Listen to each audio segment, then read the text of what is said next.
Bienvenue. Aujourd'hui, on plonge dans un document assez intéressant, texte collé.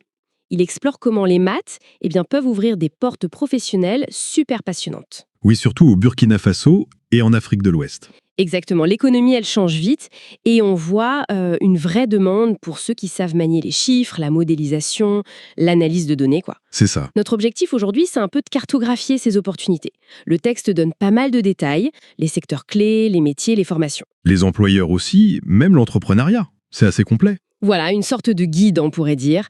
Alors, par où on commence?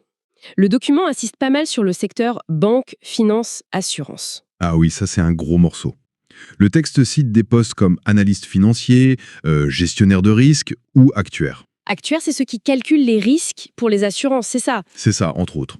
Ils évaluent toutes sortes de risques financiers.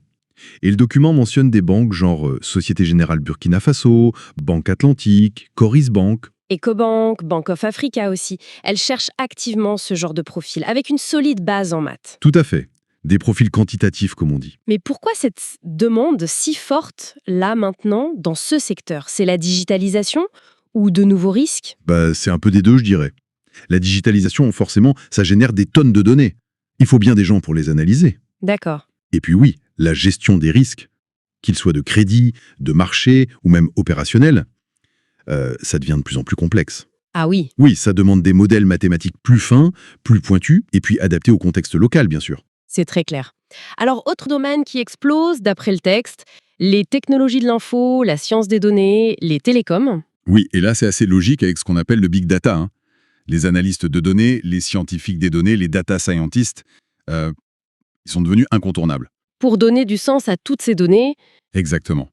Pour interpréter ces volumes gigantesques d'informations, le document cite Orange Burkina, Move Africa, mais aussi des centres de recherche comme Wascal. et il ne faut pas oublier le développement logiciel, la cybersécurité, c'est aussi mentionné comme porteur. Absolument. Le texte va même jusqu'à donner une fourchette de salaire pour les data scientists au Burkina, entre 214 000 et 866 000 francs CFA bruts par mois.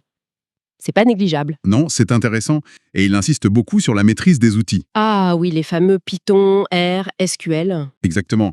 Et ça nous amène à un point vraiment central qui ressort du document, le besoin croissant de compétences hybrides. Hybride, c'est-à-dire? Une base solide en maths, c'est le socle, c'est indispensable. Mais aujourd'hui, ça ne suffit plus toujours tout seul. D'accord. Il faut pouvoir la combiner avec une bonne compréhension du domaine d'application, la finance, l'IT, l'ingénierie, peu importe. Et aussi maîtriser ces outils informatiques dont on parlait. Et savoir communiquer les résultats, j'imagine? Ah mais ça c'est crucial. Savoir expliquer des choses complexes de manière simple, claire, percutante, c'est fondamental. Surtout quand on parle à des non-spécialistes. Cette polyvalence, on la retrouve aussi dans l'ingénierie et les sciences appliquées, je suppose. Le texte parle de statisticiens, d'ingénieurs. Il y a des formations spécifiques pour ça? Oui, le document mentionne par exemple la licence en modélisation-simulation à l'université virtuelle, ou encore le diplôme d'ingénieur statisticien économiste, lycée de l'ICP. L'Institut supérieur des sciences de la population, c'est ça? Exactement. Et ça, c'est typiquement une formation qui marie les stats poussées et l'économie.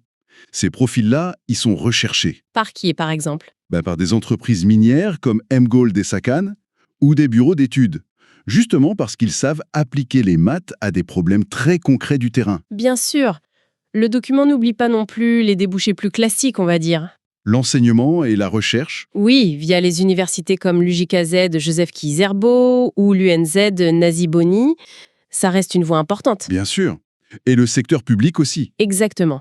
Avec l'Institut national de la statistique et de la démographie, l'INSD, ils ont forcément besoin de statisticiens, d'analystes. C'est leur cœur de métier. Et même le conseil, le consulting avec des boîtes comme Deloitte qui sont présentes, elles valorisent aussi ces compétences analytiques. C'est têtes bien faites, quoi. Tout à fait. Et puis, il y a ceux qui ont la fibre entrepreneuriale. Ah oui, le document en parle aussi. Oui, il souligne les opportunités dans les startups technologiques. On pense aux fintech, edtech, agritech. Donc la technologie au service de la finance, de l'éducation, de l'agriculture. C'est ça.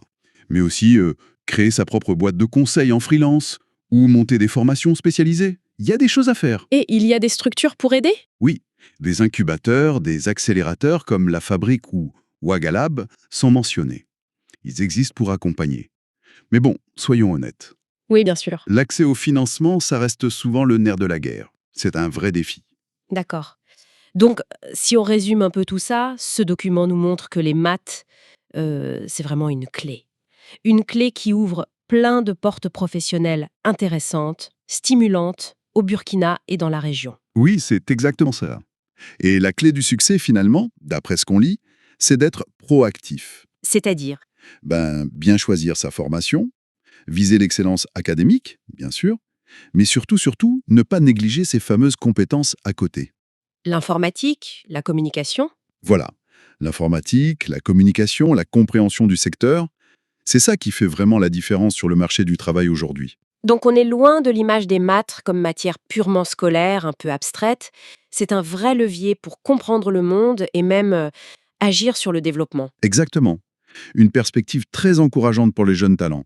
C'est une voie qui peut vraiment leur permettre de contribuer à l'avenir du pays. C'est une belle conclusion. Oui, mais ça soulève aussi une question importante pour la suite, je trouve.